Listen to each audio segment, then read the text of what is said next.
Creating great deer habitat on our hunting properties is an admirable goal for any deer hunter, but there are still ways that we can mess it up. Today, I want to talk about 5 common deer habitat mistakes that I've seen when I've walked on different deer hunting properties, and I promise you I've made these mistakes myself as well. Alright, number 1 is going to involve switchgrass. You can see I'm standing in an area.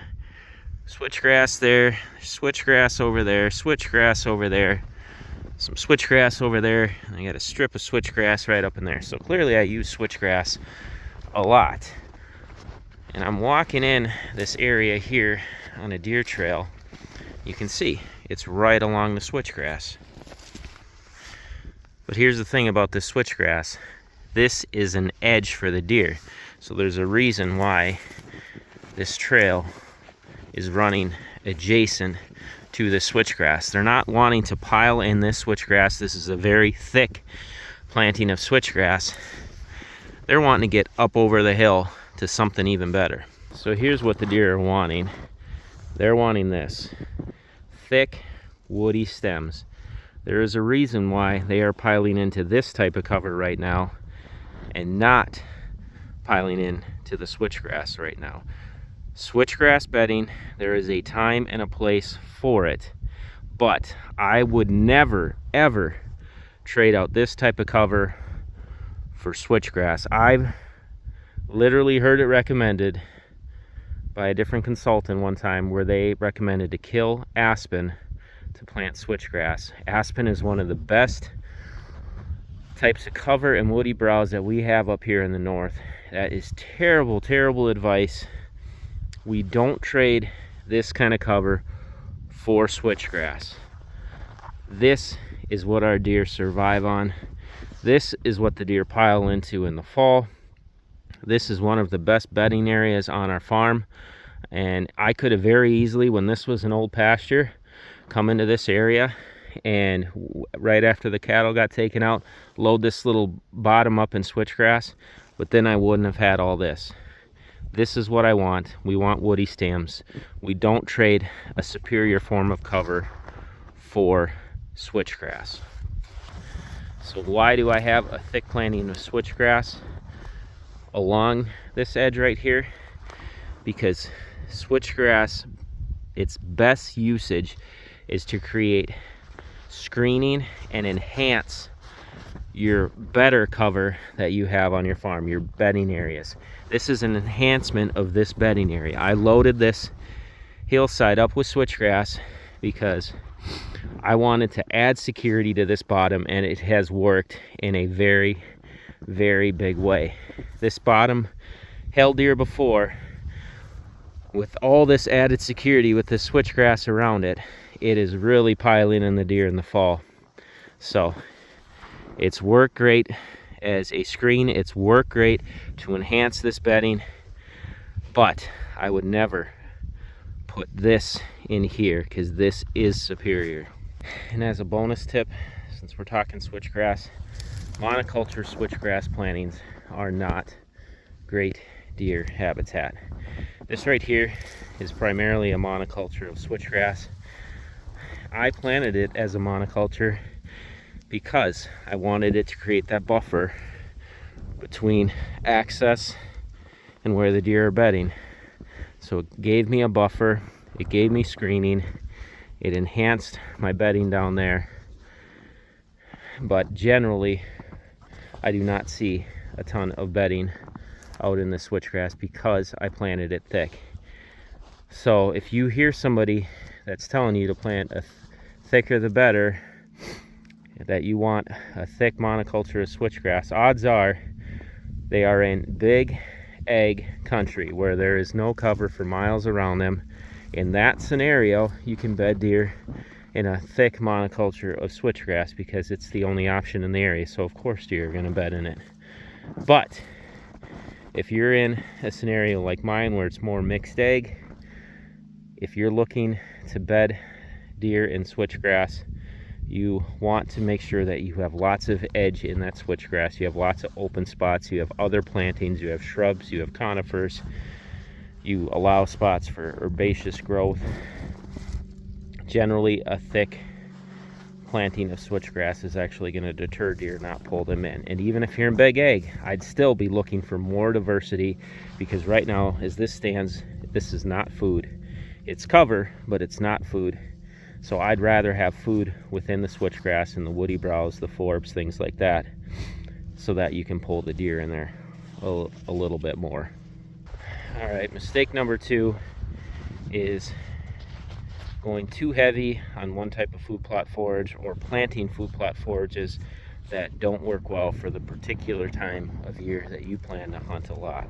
So right now I'm standing on what was a beautiful strip of clover, chicory, and alfalfa, and this worked very, very well in the early season to pull deer into this area. But what's it doing right now? Absolutely nothing. You can see it. I mean, it's literally ice down there. So most of your perennial plantings, clover, chicory, alfalfa, things like that, are very, very good early season, and I have perennial plantings throughout the farm. But I would not have planted this entire area into a perennial plot. I want diversity in here. I want something that's going to be attractive in this area all season long. So what I did is I got soybeans right up in here. You can see now, being in the middle of February, pretty much picked clean. And if I pan over this direction, I had corn right over here. So we had the really good late season food, we had great mid-season food for during the rut, and then I had the good early season food right here. So something for all times of the year. So I've seen a similar mistake with corn, where guys will just go heavy on corn and not plant much else. Corn is very, very good during the late season, but you are not going to see a ton of deer usage. You'll see very little to any early season. You'll start to see some during like the pre-rut. It'll pick up a little bit during the rut, and then kind of post-rut into December, they really, really start to hammer corn. But again, you won't want to go with straight corn on your property, because you're really going to limit yourself as far as when the deer are going to be hitting it. One last thought on the perennial plots. That's the one I see the mistake the most with, because I'll go to a lot of properties where the guys are primarily hunting during the rifle season, and their plots will be clover. That does not work well, at least up here in Minnesota during the rifle season. Clovers, once the frost hits it a handful of times, it tends to break down. There's not going to be much attraction left in those plots during the rifle season. Now, anytime I post something like this, I'm going to have somebody comment, oh, the deer paw through my stone to get to my clover. There's always exceptions, right? But in general, when I'm walking properties and I'm asking guys these questions about when they're seeing the browse on their plots, or how the deer are hitting their plots during the rifle season, or during that peak rut, you know, early to mid-November, they are telling me they're not seeing much for browse or activity on their plots. And that's what we've seen on our farm for the 25 plus years that I've hunted out here. So perennial plots are great early, but don't make the mistake of going straight perennials. You want to do a mix, and there are actually some really good diverse mixes that'll kind of give you the best of both worlds, where they will have kind of all season attraction. So those are worth looking into too. But in this scenario, I had perennials, I had beans, and then I had corn. Mistake number 3 is using habitat management techniques that don't work well in your region and don't work well for establishing or accomplishing the goals that you want to accomplish on your property. So walking into an area right here where you can see I've used a combination of different timber management techniques. There's a hinge cut tree right there. The loggers pushed right through the middle here, took out some of the bigger trees. Did some general TSI, opened up some oaks right up over there. So lots of chainsaw work in here. Now what would have been a catastrophe in this area is if I came in and decided, I don't want to run a chainsaw, let's just hack and squirt or girdle and spray and kill everything. Now if I would have done that, I would have one, had all kinds of dead trees dropping debris randomly throughout this ridge. I don't want that. I want all my nice big down structure to be laid out in a way that actually works well for the deer. Two, I wouldn't have had that food, for the deer. Right now, this is the time of year deer need woody browse more than any other time. So why leave that dead tree and all that food up in the canopy? I'm going to bring that food down to the deer. So I cut the trees, get them down so they can browse on all these treetops. And third, what's normally recommended when there's a heavy hack and squirt operation involved is that we run rotational fire every 2 to 3 years through areas like this. Well, what that does when you stay consistent with fire is you're going to get a grassy and herbaceous understory, which, yes, great during the summer, but this area would be desolate right now in the winter. And you can see there's crisscrossing trails all over in here because there are thick woody stems in the deer's face. I've shared this story before, but I'll share it again for anybody that hasn't heard it. I know of a property once where a very big name consultant came in up here just miles from our farm and recommended that the individual hack and squirt all their aspen to create an oak savanna. Now that literally destroyed that property because yes, in the summer I'm sure it looked beautiful, but aspen is such a good you just don't know northern deer management if you're telling somebody to kill their aspen like that. Right there, I would just fire the guy on the spot because you shouldn't be working up in this area if you're making that kind of recommendation. And here you can see you got aspen coming all the way through here. So make sure when you are doing these habitat management techniques on your property, you are using something that works well for your region. When I'm talking, I'm always talking northern deer management because this is where I work. I don't take consulting gigs basically anywhere outside of any state touching Minnesota. I've had offers to go to Iowa and I've declined. I'll stay in Minnesota, might venture into Wisconsin a little bit and into the Dakotas. But I like to stay right here because this is the area I know, and when I go out to a property, I want to make sure that I'm giving the best advice possible within my skill set. And northern deer management is my skill set. All right, here's a bonus tip. Sorry guys that watch my channel, because I say this all the time, but if you want to add more food, get out and open up your mass producing trees. So that's a nice big beautiful red oak right there.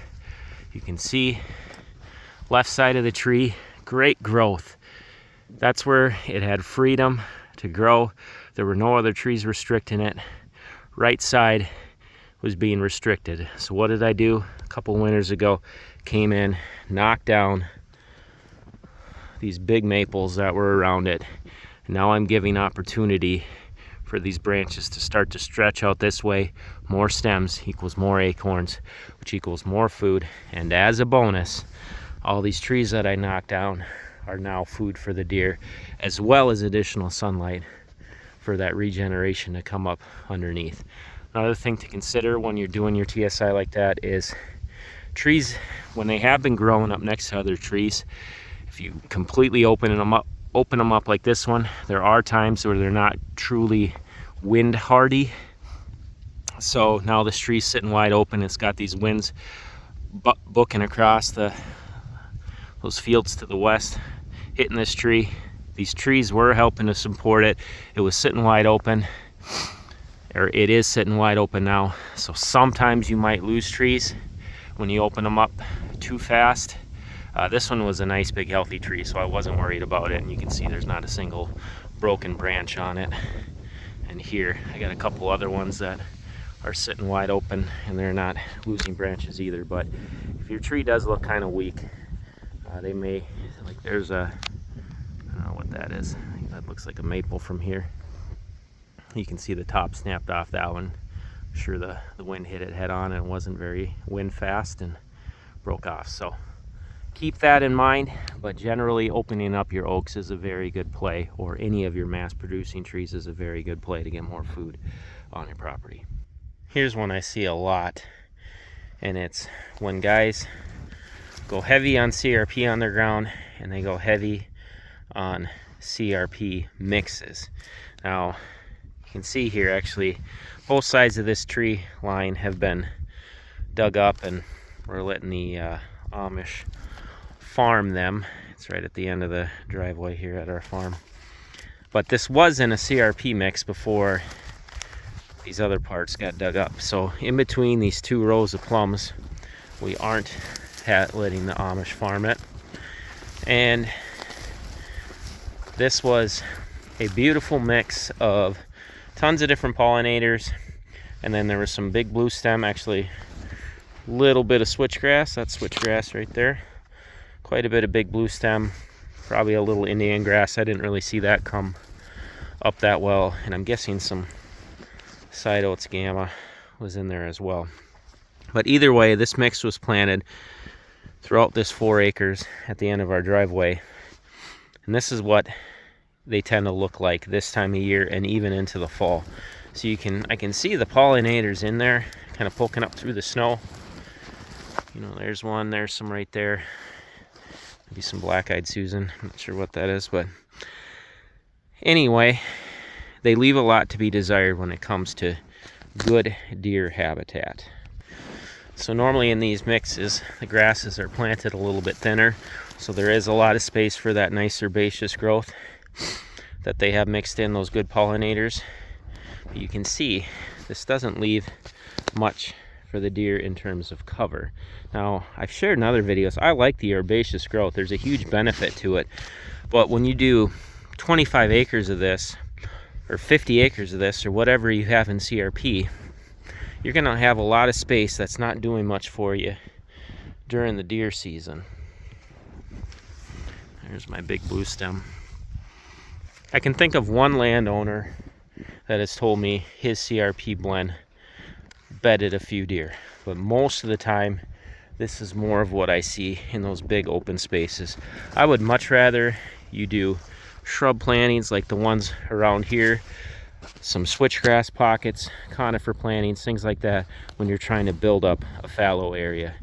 These CRP blends tend to really lose steam once we get into the hunting season, and even the grasses that they have in them start to break down, and just they look really thin. They're not going to do much for you during the deer season in regards to actually holding deer. They're going to be great in the summer. They'll be great fawning cover, great brood rearing cover in the summer. But if you have too much of this on your farm or your property, it's not gonna really benefit you during the deer season. It's going to kind of be wasted space. So before enrolling in CRP, talk to the manager for your CRP program and see if you're going to be able to actually do some tree plantings or build it up with some switchgrass, something that's actually going to be viable cover during the deer season.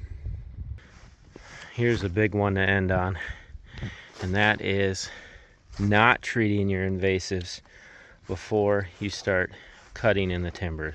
So that'd be before you start logging, before you start doing some TSI, where you're releasing oaks, things like that, or cutting in bedding areas. The first step, if you have invasives present, is to kill those invasives. So here's a corner I messed up on years ago. So before we had this particular woodlot logged, I came in here and I treated my buckthorn, but I read on the Minnesota DNR's website, which I hate they have this on there, that glyphosate will kill buckthorn. So I thought, I remember that day I came into this corner, I ran out of Triclopyr. I'm like, well, I'll just go real heavy on the old glyphosate. So came in, stump cut the buckthorn that was in here, foliar treated the buckthorn, figured I was good to go. I think I followed up once again with glyphosate, as it looked like it knocked it back. So did that again in this corner. Well, loggers rolled in, they cut out all the aspen in here, and now I have a bit of a problem.